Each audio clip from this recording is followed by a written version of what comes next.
जी हाँ बच्चों, आज की इस वीडियो में क्लास 8 हिंदी आरबीएससी बोर्ड के लिए आपका मॉडल क्वेश्चन पेपर सॉल्व करेंगे। बच्चों जैसे कि आपको पता है 2025 में आपका बोर्ड एग्जाम होने वाला है क्लास 8 हिंदी के लिए, और यहाँ पर हम आपका मॉडल क्वेश्चन पेपर जो बोर्ड के द्वारा जारी किया गया है ये लेकर के आ चुके हैं। इस वीडियो में बच्चों आपको इसका कंप्लीट सोल्यूशन बताया जाएगा विद एक्सप्लेनेशन के साथ में। तो जैसे कि बच्चों आप देख सकते हो, राजस्थान राज्य शैक्षिक अनुसंधान एवं प्रशिक्षण परिषद उदयपुर प्रारंभिक शिक्षा पूर्णता प्रमाण पत्र परीक्षा वर्ष 2025 के लिए आपका नमूना प्रश्न पत्र कक्षा 8वीं हिंदी का। तो बच्चों ये जो है क्लास 8 हिंदी के लिए आरबीएससी बोर्ड के लिए आपका रहने वाला है। टोटल बच्चों जो आपका पूर्ण अंक रहेगा 80 नंबर का रहने वाला है, और टाइमिंग तो जो आपको दिया जाएगा 2.5 घंटे का दिया जाएगा। तो बच्चों ये है आपका नमूना प्रश्न पत्र यानी कि मॉडल क्वेश्चन पेपर जो बोर्ड के द्वारा जारी किया गया है। अब इस वीडियो में आपको इस क्वेश्चन पेपर का कंप्लीट सॉल्यूशन विद एक्सप्लेनेशन के साथ में बताया जाएगा। तो बच्चों अगर आप भी बोर्ड एग्जाम क्लास 8 हिंदी का पेपर देने वाले हैं तो आपके एग्जाम से पहले एक बार इस क्वेश्चन पेपर को जरूर से समझिएगा, क्योंकि बच्चों जिस प्रकार से यह पेपर तैयार किया गया है इसी प्रकार से आपके बोर्ड एग्जाम का क्वेश्चन पेपर भी तैयार होगा। इससे आपको सिलेबस ब्लूप्रिंट वगैरह सभी चीज़ें अच्छे से समझ आ जाएंगी। ठीक है, तो चलिए पहले नंबर की क्वेश्चन से बच्चों हम सॉल्व करना स्टार्ट करते हैं। सबसे पहले बच्चों आपको वस्तुनिष्ठ टाइप के प्रश्न दिए जाएंगे और सही विकल्प में चुन करके आपको सही वाले प्रश्नों पर उत्तर पर आपको टिक करना रहेगा। जैसे कि पहले नंबर का हमारा क्वेश्चन है, वह हंस पड़ा शहरी ठहरे ना रेखांकित शब्द का अर्थ है। अब बच्चों ऑप्शंस में हमें 4 ऑप्शन दिए हैं, गांव में रहने वाला, शहर में रहने वाला, कस्बे में रहने वाला, विदेश में रहने वाला। इस प्रश्न का सही उत्तर बच्चों हमारा आ जाएगा शहर में रहने वाला। ठीक है, तो बच्चों पहले नंबर की क्वेश्चन में बा वाला ऑप्शन हमारा शहर में रहने वाला क्या करोगे, सही उत्तर करोगे। नेक्स्ट हम देखते हैं सेकंड नंबर के क्वेश्चन में जो हमसे पूछा गया है, बस की यात्रा पाठ के अनुसार बस की स्थिति कैसी थी। तो बच्चों बस की यात्रा पाठ के अनुसार बस की जो स्थिति थी वह क्या थी, बहुत पुरानी थी और दयनीय स्थिति थी। यानी कि आ वाला जो ऑप्शन हमारा है वह बहुत पुरानी थी। आ वाला ऑप्शन बच्चों करेक्ट आंसर है। तो सेकंड नंबर की क्वेश्चन में आ ऑप्शन पे बहुत पुरानी थी, ये आप सही करोगे। बच्चों अगर अभी तक आपने वीडियो को लाइक करके चैनल को सब्सक्राइब नहीं किया तो जरूर से कर लीजिएगा। इस वीडियो में आपको इस मॉडल क्वेश्चन पेपर का कंप्लीट सॉल्यूशन बताया जाएगा। तीसरे नंबर के प्रश्न को अगर हम देखें तो इसमें हमसे पूछा गया है, यह सबसे कठिन समय नहीं है, कवि ने ऐसा क्यों कहा। ऑप्शन में बच्चों हमें आवा सादा 4 ऑप्शंस देखने को मिल जाते हैं। इस प्रश्न के लिए जो हमारा सही उत्तर आएगा वह हमारा ऑप्शन सा, अभी लोगों में आशा व विश्वास बचाए। शाह वाला ऑप्शन बच्चों हमारा सही उत्तर रहेगा। ठीक है, यह सबसे कठिन समय नहीं है, कवि ने ऐसा क्यों कहा, क्योंकि अभी लोगों में आशा व विश्वास बचाए। सा वाला ऑप्शन हमारा सही आंसर है। फोर्थ नंबर का बच्चों अगर हम प्रश्न देखें तो इस प्रश्न में हमसे पूछा गया है, शीश पगाना झंगा तन में प्रभु जाने को अहि बसे के ही ग्रामा। रेखांकित शब्द का अर्थ है। अब बच्चों रेखांकित शब्द इसमें से कौन सा है, तन। तो तन का अर्थ हमें बताना है। ऑप्शंस में हमें दिए हैं हाथ, पैर, शरीर, आँख। सही उत्तर हमारा आ जाएगा शरीर। सा वाला ऑप्शन बच्चों इस प्रश्न के लिए हमारा सही उत्तर आएगा। नेक्स्ट हम देखेंगे क्वेश्चन नंबर 5 में हमसे पूछा गया है, एक प्रत्यय से बना शब्द है। ऑप्शंस में हमें दिया है रमणीय, सामाजिक, पराजित या पिकनिक। अब बच्चों एक प्रत्यय से बना जो शब्द है वह हमारा आ जाएगा समाज प्लस एक सामाजिक, यानी कि बा वाला ऑप्शन सामाजिक सही उत्तर इसमें है। बच्चों 5वें नंबर के प्रश्न के बाद में छठे नंबर के प्रश्न में हमसे पूछा गया है, अभी भी एक रेलगाड़ी जाती है, वाक्य में रेखांकित शब्द में बहुवचन रूप लिखिए। बच्चों इसमें रेखांकित शब्द हमारा है रेलगाड़ी। अब इसका बहुवचन हमें बताना है। ऑप्शंस में हमें आवा सादा 4 ऑप्शंस दिए गए हैं। इसमें बच्चों जो हमारा ऑप्शन है शा वाला और दा वाला, ये हमारे दोनों ऑप्शन सही है। यानी कि बच्चों सा वाला उत्तर भी हमारा सही है और दा वाला उत्तर भी हमारा सही है, क्योंकि बच्चों दोनों सेम ही हैं, इनमें कोई भी चेंजेस नहीं है और ये दोनों सही है। तो किसी भी एक पर हम टिक कर सकते हैं। चलिए बच्चों इसके बाद में देखते हैं प्रश्न क्रमांक 7, जहाँ पहिया है पाठ के अनुसार हवाई जहाज उड़ाने जैसी उपलब्धि है। ऑप्शंस में हमें दिया है घोड़ा दौड़ाना, बस चलाना, साइकिल चलाना और नाव चलाना। बच्चों आवा सादा 4 ऑप्शंस दिए गए हैं और इसमें जो हमारा सही उत्तर आ जाएगा वह हमारा है साइकिल चलाना। नेक्स्ट हम देखते हैं प्रश्न क्रमांक 8 में हमसे पूछा है, सुर चिर जीवो दो भैया कथन द्वारा सूरदास किस जोड़ी की बात कर रहे हैं। तो इसमें सूरदास जी जो है कृष्ण और बलराम की जोड़ी की बात कर रहे हैं। द वाला ऑप्शन हमारा क्या सही आंसर है, कृष्ण और बलराम। चलिए बच्चों, ये जो हमें बहुविकल्पी टाइप के प्रश्न दिए थे इन्हें हमने कंप्लीट किया। इसके बाद में बच्चों हम देख लेते हैं जो आपको अति लघुत्तरीय टाइप के प्रश्न दिए हैं, प्रश्न क्रमांक 9 से लेकर के तो प्रश्न क्रमांक 14 तक। अगर बच्चों इसका पहला प्रश्न हम देखें तो इसमें हमसे कुछ इस प्रकार से प्रश्न पूछा गया है, पानी की बूंद पेड़ों द्वारा कैसे पकड़ी गई। इस प्रश्न के उत्तर में हम क्या लिखेंगे, पेड़ों की टहनियाँ, पत्तियाँ और जड़ें पानी की बूंदों को पकड़कर अवशोषित करती हैं और जो धीरे धीरे मिट्टी और जड़ों तक पहुंचता है। ये बच्चों हमारे प्रश्न क्रमांक 9 के लिए क्या उत्तर रहेगा। तो 9वें नंबर के प्रश्न का उत्तर बच्चों हमारा ये है। इसके बाद में बच्चों अगर हम देखें तो 10वें नंबर के प्रश्न में हमसे यहाँ पर पूछा गया है, आकाश को लेकर क्या मैं चाटूंगा, बाज और सांप पाठ के अनुसार सांप ने ऐसा क्यों कहा। यह है बच्चों हमारा 10वां प्रश्न, आकाश को लेकर क्या मैं चाटूंगा, बाज और सांप पाठ के अनुसार सांप ने ऐसा क्यों कहा। तो बच्चों 10वें नंबर का जो हमारा प्रश्न है इसमें देखिए आंसर हमारा क्या हो जाएगा, सांप ने यह वाक्य अपनी सीमाओं को स्वीकारते हुए कहा क्योंकि वह बाज की तरह आकाश में उड़ने में स्वतंत्रता पाने में असमर्थ था। ओके, तो बच्चों इस नंबर के प्रश्न में हमारा जो 10वें नंबर का प्रश्न है इसमें हमारा उत्तर ये हो जाएगा, सांप ने यह वाक्य अपनी सीमाओं को स्वीकारते हुए कहा क्योंकि वह बाज की तरह आकाश में उड़ने और स्वतंत्रता पाने में असमर्थ था। नेक्स्ट हम देखेंगे बच्चों 11वें नंबर के प्रश्न में हमसे पूछा है, दिन प्रति हानि होत गोरस की, सूरदास के पाठ के अनुसार गोपी ने यशोदा से ऐसा क्यों कहा। तो बच्चों इस प्रश्न में हमारा उत्तर रहेगा, गोपी ने यशोदा से दिन प्रति हानि होती गोरस की यह बात कही थी क्योंकि वह कृष्ण की शरारतों के बारे में बता रही थी। तो यह हमारे बच्चों 11वें नंबर के प्रश्न का आंसर है। अब चलिए इसके बाद में हम देख लेते हैं जो हमारा नेक्स्ट क्वेश्चन आ जाता है, क्वेश्चन नंबर 12 यानी कि प्रश्न क्रमांक 12। इस प्रश्न में हमसे पूछा है, भगवान को डाकिए पाठ के अनुसार पक्षी और बादल एक देश से दूसरे देश क्यों जाते हैं। तो इस प्रश्न में हमारा आंसर आएगा, पक्षी और बादल एक देश से दूसरे देश जाते हैं क्योंकि वे भगवान का संदेश ले जाते हैं। ये संदेश भेदभाव न करने, प्रेम, सद्भाव और एकता का होता है। बच्चों प्रश्न क्रमांक 12 तक हमारे उत्तर हो चुके हैं। इसके बाद में देखिए प्रश्न क्रमांक 13 आ जाता है। इसमें हमसे पूछा गया है, शु उपसर्ग लगा करके 2 शब्द बनाइए।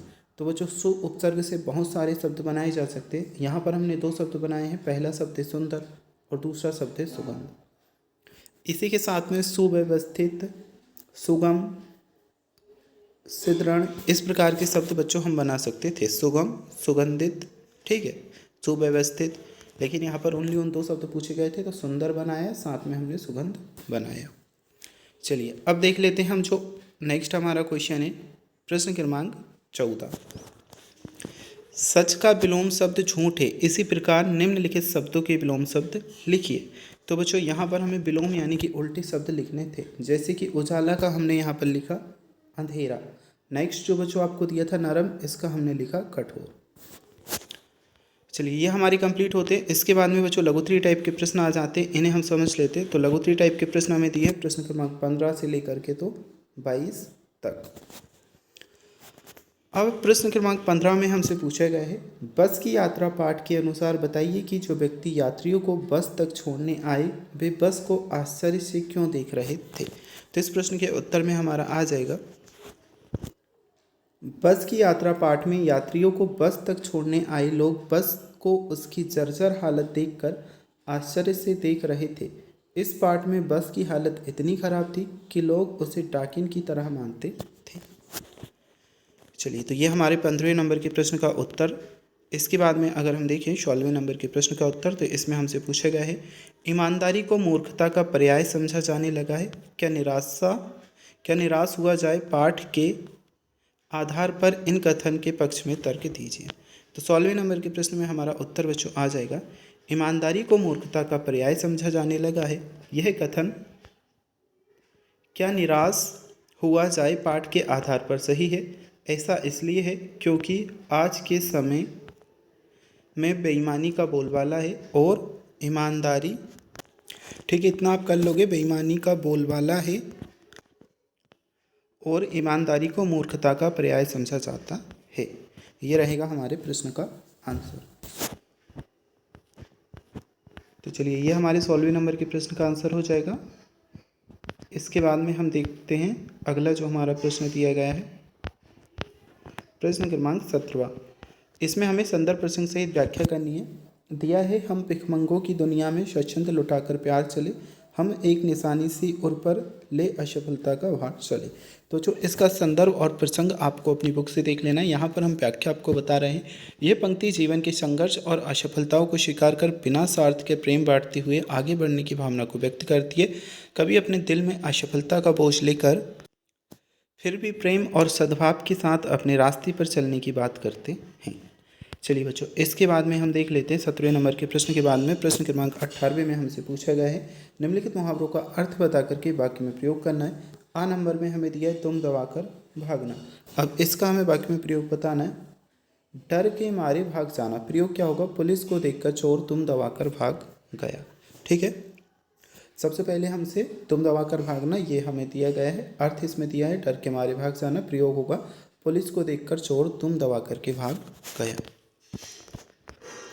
नेक्स्ट हम देखेंगे चारों खाने चित होना। ब वाला जो हमारा है चारों खाने चित होना, अर्थ हमारा होगा पूरी तरह से पराजित होना। वाक्य में प्रयोग क्या होगा? राजीव ने खेल में उसे चारों खाने चित कर दिया। राजीव ने खेल में उसे चारों खाने चित कर दिया। ठीक है, चलिए तो ये वाक्य में प्रयोग जो था तुम दबाकर भागना, अर्थ हुआ डर के मारे भाग जाना। प्रयोग यहाँ से देख सकते हो, चारों खाने चित होना का अर्थ हुआ पूरी तरह से पराजित होना, और राजीव ने खेल में उसे चारों खाने चित कर दिया वाक्य में प्रयोग है। अब हमें 19वें नंबर का प्रश्न दिया है। इस प्रश्न में हमसे पूछा है वाहन चलाते समय कौन कौन सी सावधानियाँ रखेंगे? कोई 4 सावधानियाँ लिखिए, है ना। तो वाहन चलाते समय कौन कौन सी सावधानियाँ रखनी चाहिए? 4 सावधानियाँ बतानी है। सिंपल सा प्रश्न यहाँ पर पूछा गया है। तो सबसे पहले हमारा क्या हो जाएगा? गति सीमा का पालन करें। दूसरा, सीट बेल्ट पहने। तीसरा यहाँ पर हमारा हो जाएगा मोबाइल फ़ोन का प्रयोग ना करें। और चौथा पॉइंट होगा शराब पी करके ना चलाएं। तो ये चारों पॉइंट हमारे हो जाएंगे। गति सीमा का पालन करें, सीट बेल्ट पहने, मोबाइल फ़ोन का उपयोग ना करें, शराब पी करके ना चलाएं। अब इसके बाद में अगर हम देखें तो 20वें नंबर के प्रश्न में पूछा है स्वस्थ रहने के लिए भोजन की कौन कौन सी आदतों को अपने जीवन में अपनाना चाहेंगे? कोई 4 बतानी है। तो सबसे पहले तो संतुलित आहार लेना चाहिए। दूसरी आदत है समय पर भोजन करना चाहिए। तीसरी है ताज़े फल और सब्जियां खाएं, और पानी भरपूर हमें पीना चाहिए जितने की आवश्यकता हो। ठीक है, तो ये चारों आदतें क्वेश्चन नंबर 20 में हमारा आंसर आएगा। अब इसके बाद में हम देखते हैं नीचे दिए गए कोष्टक में उचित शब्द का चयन कर रिक्त स्थान की पूर्ति करनी है। टोटल 6 नंबर के प्रश्न इसमें हमें दिए हैं, और यहाँ पर हमें दिया है मुखमाला सात बेरी ज्ञान शीतल। ठीक है, तो जाति ना पूछो साधु की, यहाँ पर हमारा सबसे पहले क्या आएगा? साधु की। पूछ लीजिए ज्ञान, यहाँ पर हमारा क्या आएगा? ज्ञान। नेक्स्ट है माला तो कर में फिरे, तो बच्चों यहाँ पर आपका तीसरे में आएगा माला। जीवी फिरे मुख माही, इसमें आपका क्या आ जाएगा? मुख। नेक्स्ट हमारा दिया जग में बेरी कोई नहीं। क्या बेरी? बेरी यानी कि दुश्मन कोई नहीं। जो मन शीतल होए, अगर आपका मन शीतल है तो आपका पूरी दुनिया में कोई भी दुश्मन नहीं होगा। ठीक है, चलिए यहाँ पर प्रश्न क्रमांक 22 हमें दिया है निम्नलिखित शब्दों को उनके हिंदी अर्थ से मिलान करना है।